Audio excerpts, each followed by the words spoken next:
आज हम बात ना ईरान और इजराइल के बीच हो रहे संघर्ष की करेंगे, न सीज फायर की, न हम आपको ड्रोन टेक्नोलॉजी की कीमैगिरी बताएंगे, न सत्ता के अगले दावेदारों की पड़ताल करेंगे। बात प्रोटेस्ट के शोर, बम के गिरने और युद्ध के थमने के पीछे की स्थिरता की होगी, जो ईरानी गजलों और कविताओं की परंपरा से प्रेरणा पाती है।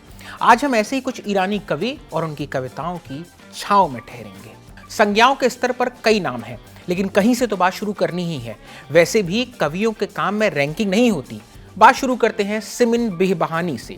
अपने कहे के लिए ये इतनी चर्चित थी कि इन्हें लायनेस ऑफ ईरान भी कहा जाता है, यानी कि ईरान की शेरनी। 1927 में ईरान की राजधानी तेहरान में पैदा हुई।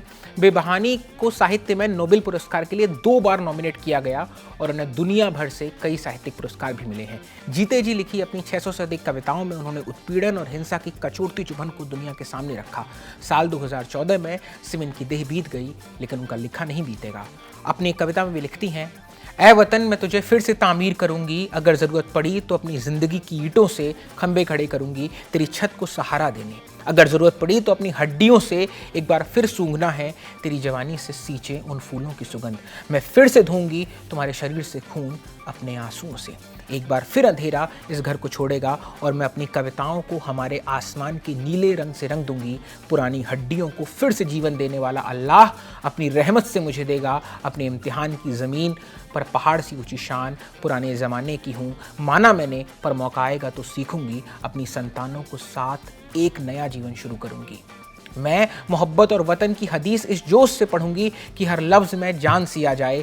इस दिल में एक लौ जलती है अभी भी, उस ऊष्मा को कभी कम नहीं होने देती जो मैं अपने लोगों के लिए महसूस करती हूँ। ऐ वतन तो मुझे फिर से ताकत देगा, बावजूद इसके कि मेरी कविताएं लहू में रच बस गई हैं। एक बार फिर मैं तुझे देखने अपनी ज़िंदगी से तामीर करूंगी, बावजूद इसके कि मेरी क्षमता से परे है। अब बात सबीर हक्का की। उनका जन्म 1986 में ईरान के किरमानशाह में हुआ। वो एक निर्माण मजदूर हुआ करते थे और तेहरान में रहते हैं। उनके 2 कविता संग्रह ईरान में प्रकाशित हुए।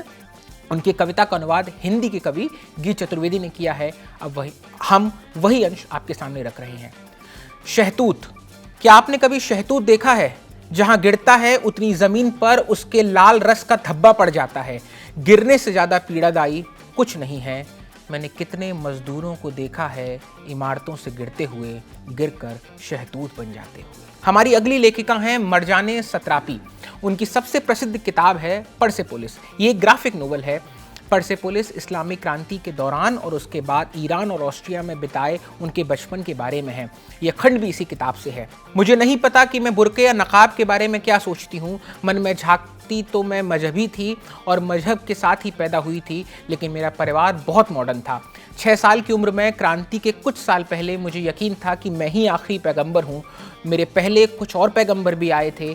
मैं पैगंबर बनना चाहती थी क्योंकि मेरे घर में काम करने वाली नौकरानी हमारे साथ बैठकर खाना नहीं खा सकती थी। मैं पैगंबर बनना चाहती थी क्योंकि मेरे अब्बा के पास एक कैडिलैक गाड़ी थी, और सबसे बड़ा कारण मेरी दादी के घुटने हमेशा दर्द करते थे।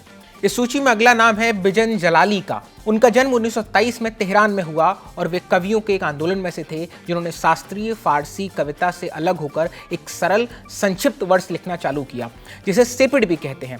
जैसे इस पर गौर फरमाइए, हमारे रोजमर्रा की भागा दौड़ी की वो मधुर मुस्कुराहटें बदल जाएंगी कड़वाहट में, तो थोड़ा रहम करो उन कल्पनाओं पर जो हमें एक मकड़ी की तरह बुनते हैं, जो आसानी से एक गुमनाम गृहिणी चीरती है, रगड़ती है और फेंक देती है। यूं तो अंतिम कभी अंतिम नहीं होता, पर एक नए की शुरुआत ही तो होती है। इस लिस्ट में हमारे आखिरी कवि हैं अहमद शामलू, जो एक ईरानी कवि और पत्रकार थे। 1984 में नोबेल पुरस्कार के लिए नॉमिनेटेड हुए। शामलू ईरान के मॉडर्न लिटरेरी मूवमेंट में महत्वपूर्ण भूमिका निभा रहे थे। उनकी एक कविता सुनिए। अगर आज़ादी कोई धुन गुनगुनाती, इतना छोटा जैसे एक चिरैया का कंठ, तो कहीं नहीं दीवार ढहती। इतने साल नहीं बीतते या समझने में कि खंडहर संकेत है कि वहाँ इंसान नहीं है, और जहाँ इंसान होते हैं एक जीवन बसता है। एक घाव जो जिंदगी भर भरता नहीं, वो जिंदगी भर हरा रहेगा। दुनिया में सुबह आँख खोली तो एक चीख से, और दुनिया से विदा ली तो नफरत से।